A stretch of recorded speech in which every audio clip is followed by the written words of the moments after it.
today's video, I will be showing you how I make the Christmas cake pops and how we cook the chili garlic. So dahil non-essential items nga, hindi kami nakapamili ng mga gifts sa mga relatives. So we decided na we just make a homemade, yung mga homemade gifts.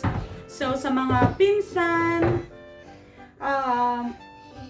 magbibigay kami ng chili garlic. Ayan na naman po siya. Magbibigay kami ng chili garlic. And then, sa mga pamangkin naman is Christmas cake pops. So, eto, nagawa ko na yung cake kagabi. It's quite burned. Kasi, ewan ko may nangyari sa oven. Biglang namatay yung oven. After 30 minutes nung chinek ko, nakapatay pala yung oven. So, yun. Anyway, tapos, ito naman yung chili garlic na niluto na namin. Ayan ba, lumilitaw ba na maayos? Ayan, yung chili garlic na niluto namin last night. And then, ilalagay na namin sa mga bottles.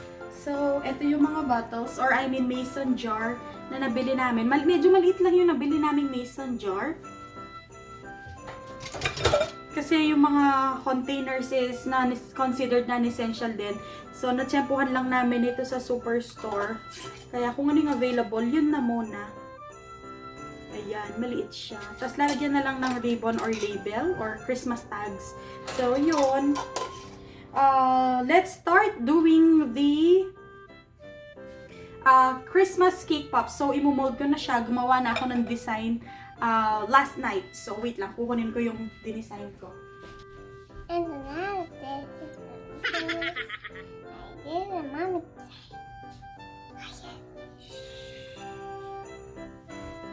So, ito yung dinesign kong mga Christmas cake pops. So, ayan. Di ko alam kung gagawin ko to. Medyo matrabaho. So, ano ba yung Christmas! Yes. It's white chocolate na Christmas pops. Tapos itong parang pa-Christmas tree is kulay green. And then the star. Tapos may mga sprinkles dito. So medyo matrabaho siya. And then the second one is white chocolate coat din. Tapos may mga sprinkles na parang pinaka-ornaments is Christmas tree sprinkles.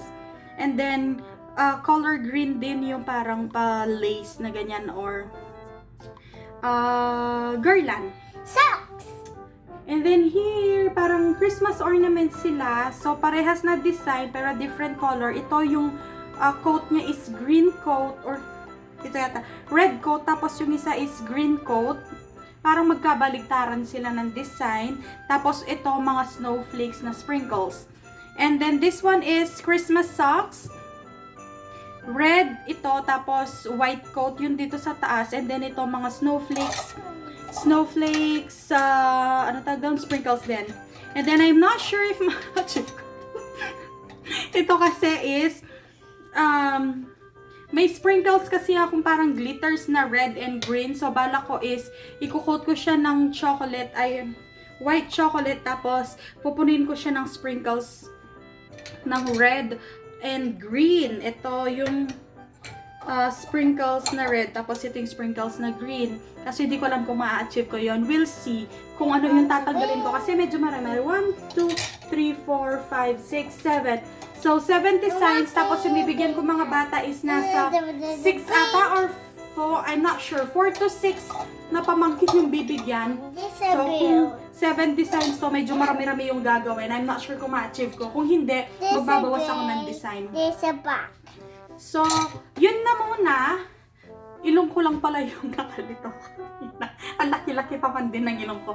So, yun na muna siguro. I'll show you. Siguro mga time-lapse na lang yung gagawin kong pang design, especially sa cake. So, imomold ko na yung cake and then i-ref ko na para mamaya pag i-coat ko na is chilled na sila. So, just keep on watching!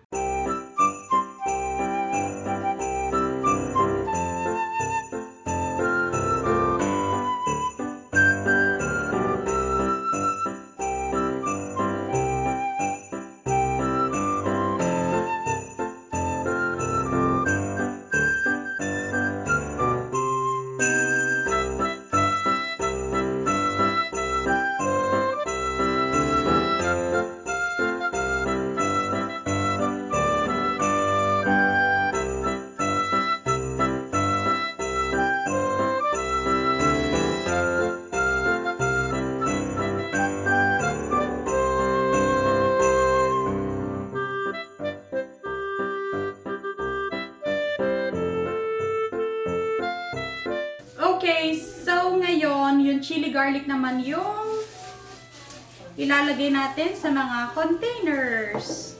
So, mix muna natin para kasi ay nagbabal yung chili and yung garlic para ma-mix yung oil. So, pupunin natin yung jar.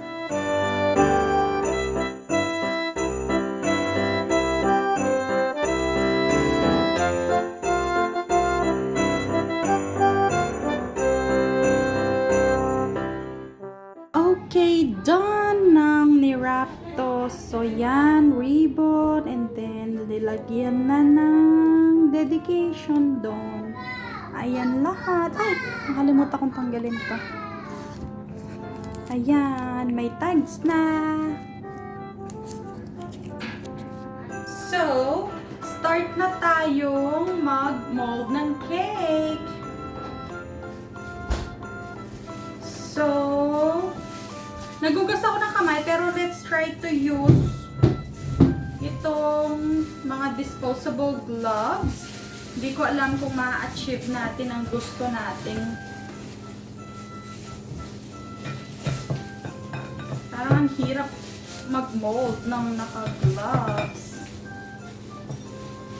Oops, my baby. Oh, got in the bad. Oops, my baby. Oh, got in the bad. Oops, my Ang galing natin. Parang I need a bigger bowl. Hindi kasya dito, mahirap mag-mix.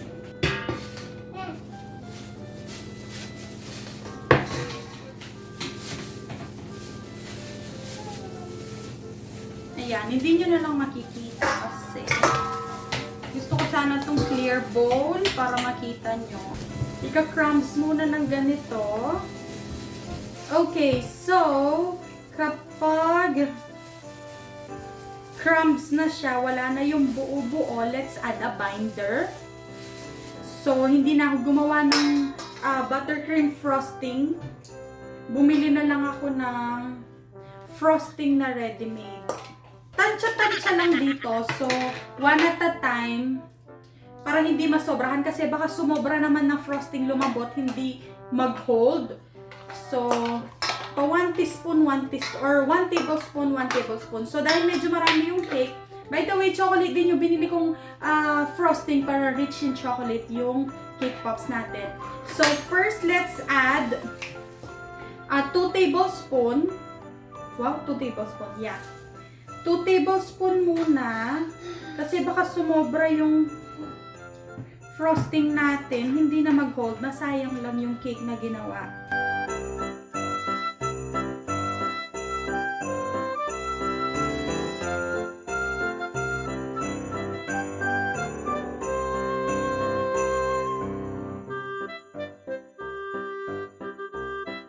Time to design the cake pops. And then, tip din is, i-dip mo muna sa chocolate itong stick. Ito yung mga sticks. I-dip muna ng konti sa chocolate and then doon itutusok sa balls para yun yung pinaka-glue nila.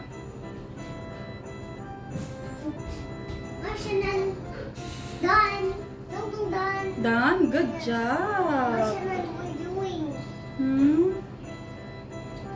Cake pops. Yes! Cake pops! Wow, cake pops. And then we dip it. Marshall, can you watch you?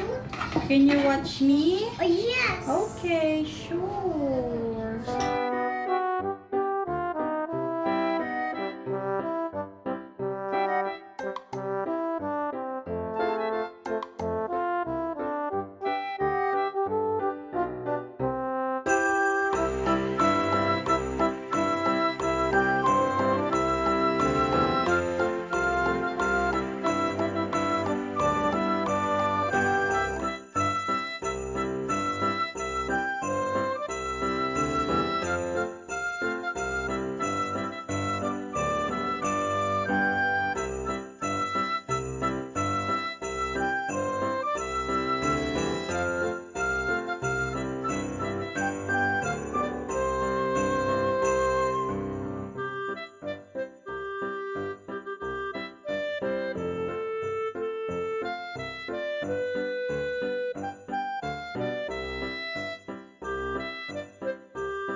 Okay, so tapos na akong gumawa ng mga pamimigay sa Pasko.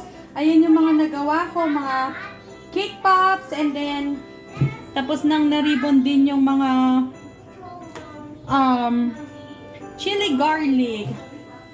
So yun, medyo matrabaho lang itong mga cake pops, but we're done! So thank you so much for watching. I'll see you on my next vlog. Bye!